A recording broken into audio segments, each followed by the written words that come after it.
అల్లర్లు సృష్టిస్తూ దాడులు చేస్తూ అక్రమ కేసులు పెడుతూ రెడ్ బుక్ రాజ్యాంగంతో రాష్ట్రాన్ని సర్వనాశనం చేస్తుండటం కళ్ళారా మనం అందరం కూడా చూస్తున్నాం.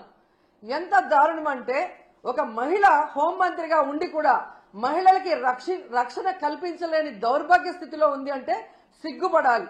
ఆ పదవికి రాజీనామా చేసి ఎవరైతే సక్రమంగా పనిచేయగలరో వాళ్ళని ఆ ప్లేస్ లో పెట్టించే విధంగా చూసుకోవాలి. కానీ జగన్ గారిని, భారతి మేడంని, మిగతా వైఎస్ఆర్సీపీ నాయకుల్ని తిట్టడానికే హోంమంత్రి పదవి ఇచ్చినట్టు ఆవిడ మాట్లాడుతున్న మాటలు చూస్తుంటే చాలా సిగ్గుచేటు. ఎందుకంటే మా నియోజకవర్గంలో కూడా ఒక చిన్న పాపని రేప్ చేసి చంపేసి పూర్తి చేస్తే దాన్ని మాయ చేయాలని ఎస్పీని అందరినీ ఇక్కడికి పంపించడం జరిగింది. గ్రామస్తులంతా తిరగబడితే ఆ రోజు మేమంతా కూడా వెళ్లిన సందర్భం మీరు చూశారు.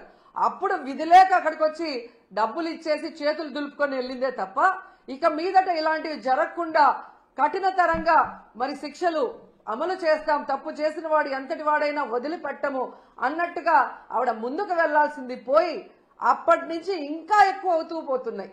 ఈరోజు అనంతపురం విషయం చూస్తే ప్రతి ఒక్కరికి కూడా హృదయం ద్రవించిపోతుంది.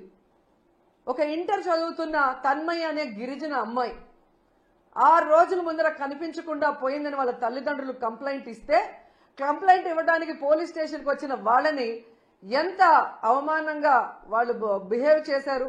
ఆ కేసును ఎందుకు పట్టించుకోకుండా అలా పడేయటం వల్లే 6 రోజుల తర్వాత ఆ అమ్మాయి శవమై దొరికింది. అలాగే మీరు చూస్తే పరిటాల సునీత గారి ఒక మహిళ, ఆవిడ నియోజకవర్గంలో ఒక మైనర్ బాలికని 14 మంది తెలుగుదేశం పార్టీ వాళ్ళు కంటిన్యూస్ గా రేప్ చేసుకుంటూ ఉంటే సాక్షి టీవీ, సాక్షి ఛానల్ దాన్ని బయట పెట్టింది. వాళ్ళని అరెస్ట్ చేయకుండా ఈరోజు ఆ కుటుంబం మొత్తం ఆ ఊరు వదిలేసి వెళ్లే పరిస్థితి ఏర్పడింది. ఆడపిల్ల ప్రాణాలు తీయటం, మానాలు తీయటం వీళ్ళకి సహజమైపోయింది. దానికి హోంమంత్రి గారు అండగా నిలబడటం అనేది సిగ్గుచేటు.